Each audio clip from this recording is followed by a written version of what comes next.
Say everybody complains about the weather, but nobody ever does anything about it. We're going to talk about what you can do today on Greyhawk Grognard.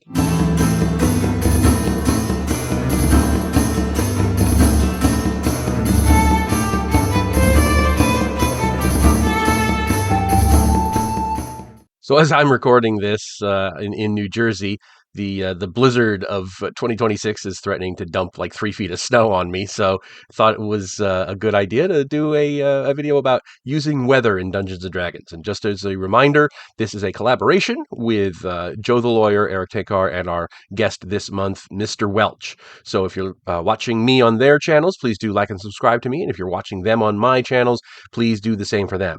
Now, on with the show. Now, I confess I am one of those DMs who really pretty much ignores weather unless it's necessary for the encounter or whatever I'm doing.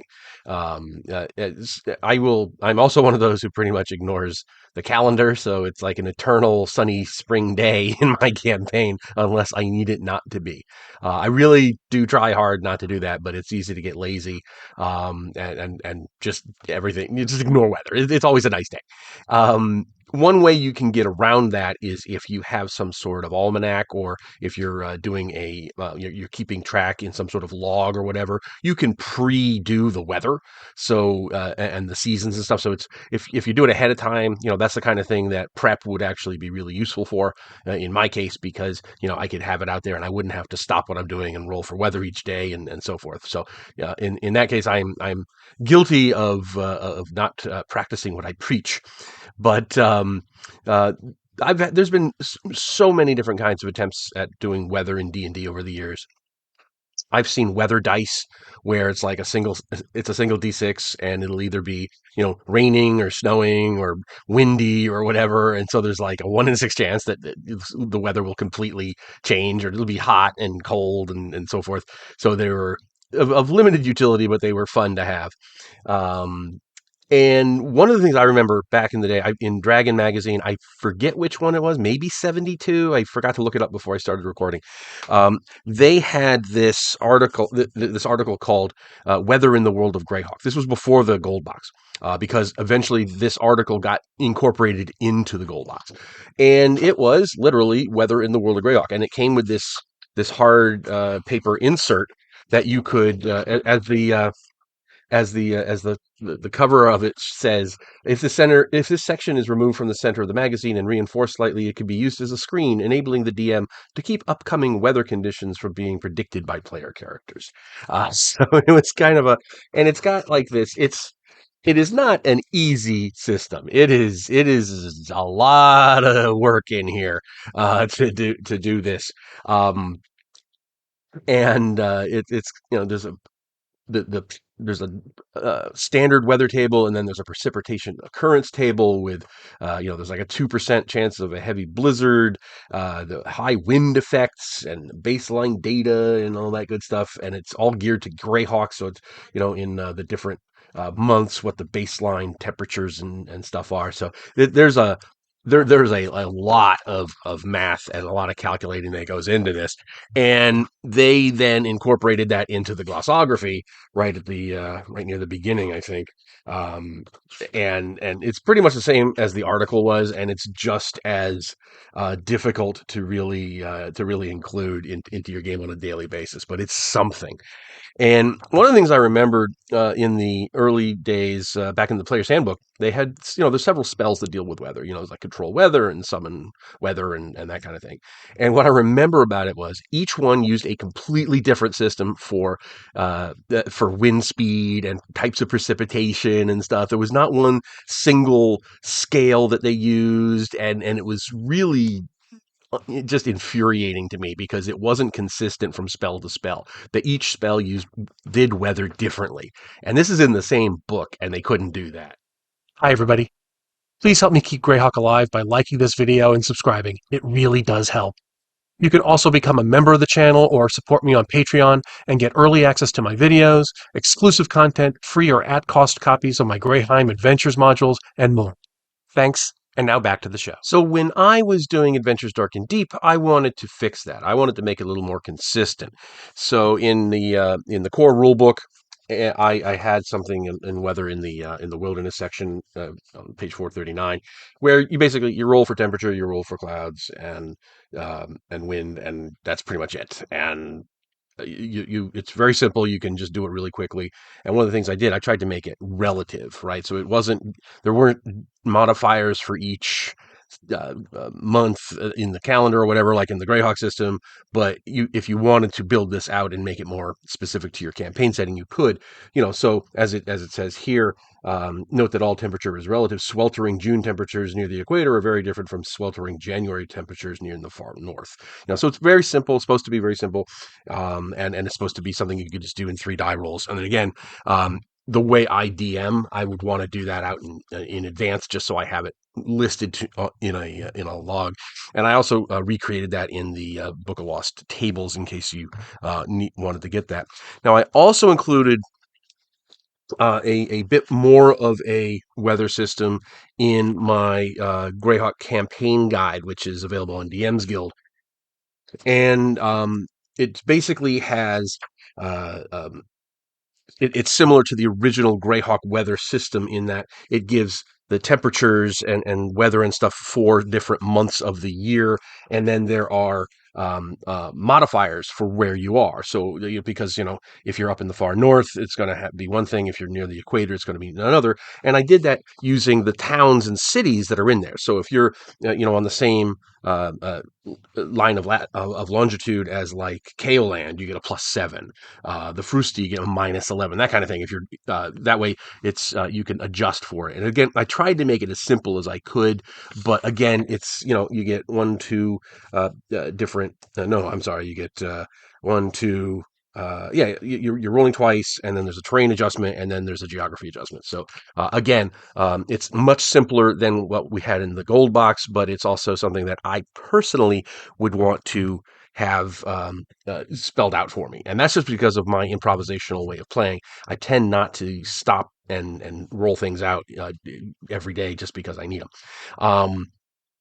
If I wanted to, I would just make it up. But again, my wilderness games tend to be in the eternal spring.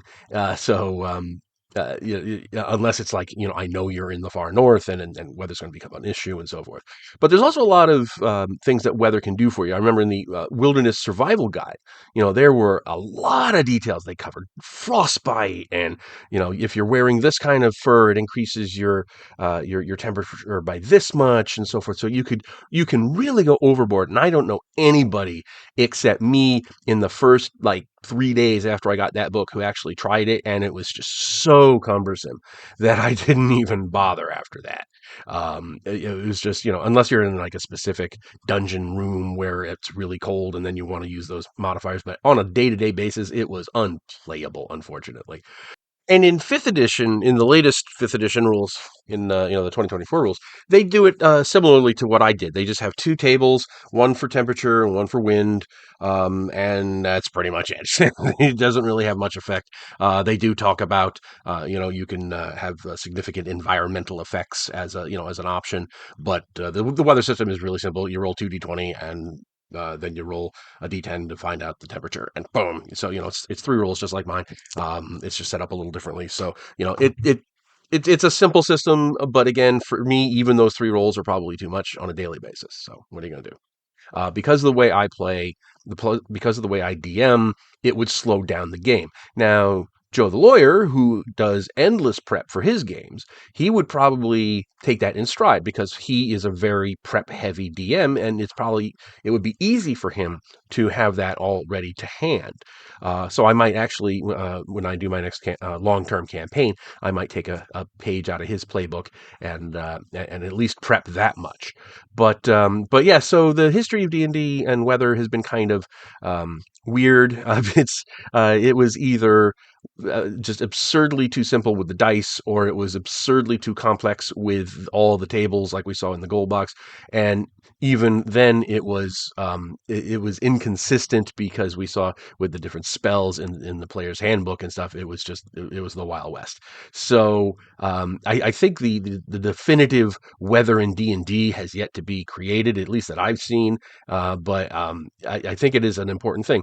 Now, narratively, one of the hardest things to do in D&D is the sort of man against nature trope, which makes for great novels and great TV and movies and so forth. Mountain climbing and stuff like that. There was actually a Fafford and the Grey Mouser short story about climbing a mountain called Stardock, I believe it's called. And they actually go into they're climbing in the crevices and stuff, and narratively it works, but in a role-playing game where it basically comes down to die rolls or arbitrary decisions, I'm not really sure it works from a narrative sense, because it's very difficult unless you as a DM and your players are like you know, expert wilderness people yourselves. You go hunting, or you're a mountain climber, rock climber, something like that, where you could make an informed decision about where I should set my piton and stuff like that. Or you get the idea. It would be very difficult to bring that to the table in a meaningful way, because if it's just, oh, you're out in the wilderness and a blizzard comes along, what are you going to do? Well, we're going to try to make shelter, and then it's a die roll to see, just if that works or not. And it kind of doesn't have the same narrative kick that like combat does, because in combat there are a lot of small scale narrative decisions that you have to make. I'm going to attack him with this weapon, and then I'm going to move here and do this, and there's a lot of things that go into it. Whereas in a man against nature wilderness event, like weather inspired, like, oh, there's going to be you're camped in an arroyo, and there's a flash flood all of a sudden. What do? You could maybe turn that into something meaningful, but if it's just, oh, it's really cold and there's a blizzard, well, I'm going to try to make shelter and I'm going to try to start a fire.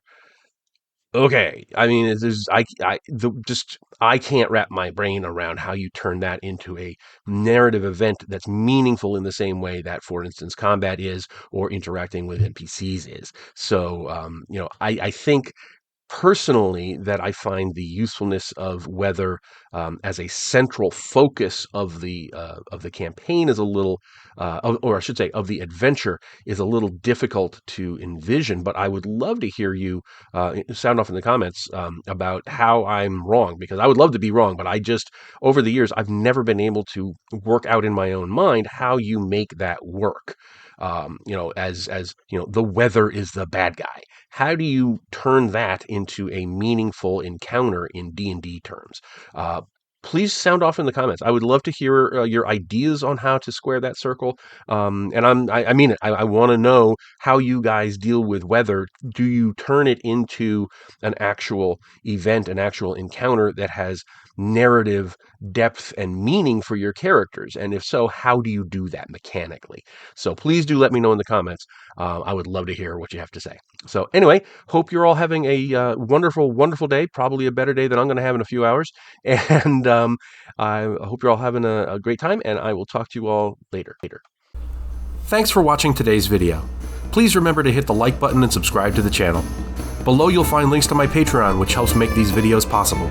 You'll also find the web store where you can buy my books, and my blog where you'll find all sorts of free downloads and other articles. Thanks, and have a great day.